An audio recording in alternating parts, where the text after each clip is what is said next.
用你的母语学汉语，每日汉语。用你的母语学汉语，每日汉语。 Dobrý den, milí posluchači. Vítáme vás při poslechu pořadu Běžná čínština. Jsem moderátorka Molly. Od dneška vás budu společně s Petrem provázet novým pořadem výuky čínštiny. Dobrý den, jsem Petr. Musím nejprve vysvětlit, že v pořadu Běžná čínština budeme učit základní čínštinu. Petře, pokud jde o čínštinu, co myslíš, že je nejprve nutné poznat? Samozřejmě, jak zdravíme ostatní v čínštině. Dobře, teď nejprve poslouchejme dnešní studijní obsah. 你好，你叫什么名字？这是我的名片。好久不见。你好，你叫什么名字？这是我的名片。好久不见。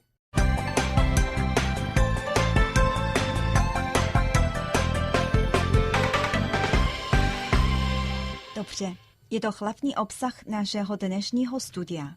V čínštině máme několik druhů pozdravů. Nejobvyklejší způsob je ní hao. 你好， Ní, ty, hao, dobrý. Ty, dobrý, dohromady v čínštině je ní hao. Můžete v jakémkoliv čase, na jakémkoliv místě a jakémukoliv člověku říci ní hao. Neznámému člověku nebo svému příteli můžete říci ni hao. Petře, jak bys měl odpovědět, když ti někdo řekne ní hao? Je to podobné jako v češtině. Například, když ti řeknu ahoj, můžeš také odpovědět ahoj. Ano, je to jednoduché. Můžete jenom opakovat pozdrav ostatních lidí. Ní hao. Opakujte, prosím, po mně.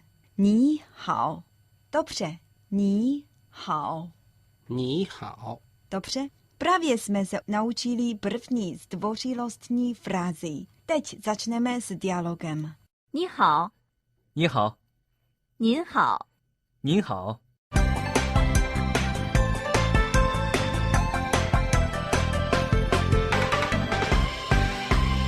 Pozdrav ukončíme, když chci vědět, že jak se kdo jmenuje, co bych měl říct v čínštině. Můžeš se zeptat takhle? Ní jiao shenme mingzi? 你叫什么名字？ Ní 你 jiao 叫 shenme? 什么？你叫什么名字？你叫什么名字？ Dobře, milí posluchači, dále si opatrně poslechněte, prosím, následující dialog. 你叫什么名字？我叫王龙，你叫什么名字？刘露。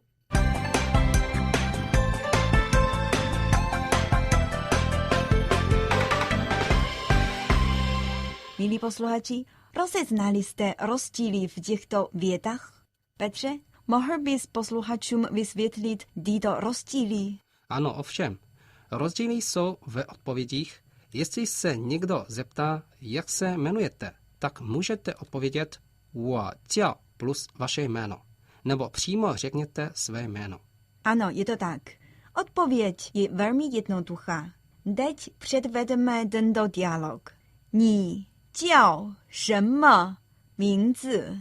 你叫什么名字？ V současné Číně, když se lidé poprvé potkají, často si vymění vizitku. Když předáváte někomu vizitku, můžete říct, že 这是我的名片. 这是我的名片。名片 znamená vizitku. Ano, 名片.名片这 znamená to.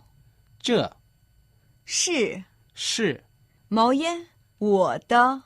我的，这是我的名片. 这是我的名片。 Dobře, Dále si poslechneme krátký dialog. 这是我的名片，谢谢，好久不见，你好吗？挺好的，谢谢。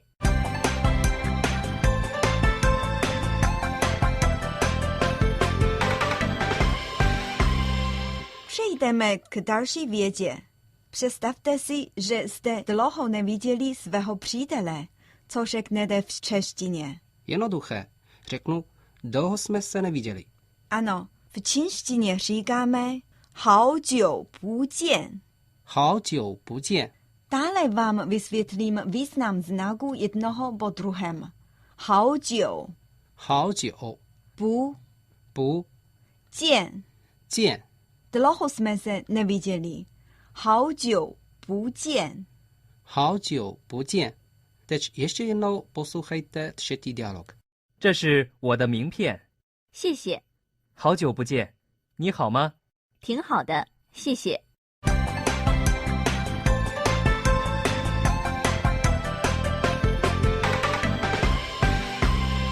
Dobře. Právě jste slyšeli poslední dialog dnešního pořadu. Teď posloucháte pořad 900 čínských vět. Před ještě jednou uvedeme všechny dialogy, rychle opakujeme dnešní obsah.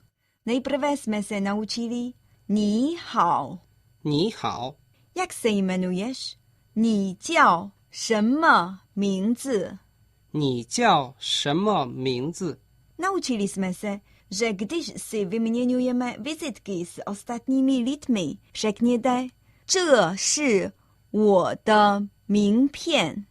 这是我的名片. Dlouho jsme se neviděli, se řekne v čínštině 好久不见. 好久不见. Dále si poslechneme celý dnešní dialog. 你好，你好，您好，您好，你叫什么名字？我叫王龙，你叫什么名字？刘露，这是我的名片，谢谢，好久不见，你好吗？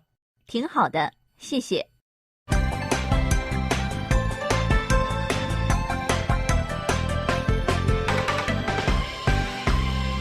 Dobře, v každé nasledující relaci se dozvíte něco o čínské kultuře. Doporučíme posluchačům čínskou kulturu nebo poukážeme na rozdíly mezi čínskou a zahraniční kulturou. A o čem je dnešní poznání o čínské kultuře? Poslechneme, co řekl profesor Lu. Pravděpodobně už jste si všimli, že někteří lidé při pozdravu říkají ni hao. Rozdíl mezi ni hao a ni hao je následující. Ni hao, když zdravíte člověka, který je ve stejném věku jako vy, nebo ve stejném společenském postavení jako vy. Jestli zdravíte staršího člověka nebo vzácného hosta, tak byste měli říkat nin hao. Ve skutečnosti nin znamená vy, ní znamená ty. Nin hao je formálnější, prokáže váš respekt k dalšímu člověku. Děkuji, profesor Lu. Naučili jsme se mnoho v dnešní lekci. Ano, před skončením dnešní relace jsme připravili otázku pro posluchače. Jak se v čínštině řekne, dlouho jsme se neviděli? Jestli víte odpověď, prosím pošlete na naši e-mailovou adresu cze@cri.com.cn. Jestli chcete znovu poslouchat náš pořad, navštivte prosím naši webovou stránku www.czech.cri.cn. Děkujeme vám za poslech. Naslyšenou. Naslyšenou. 再见。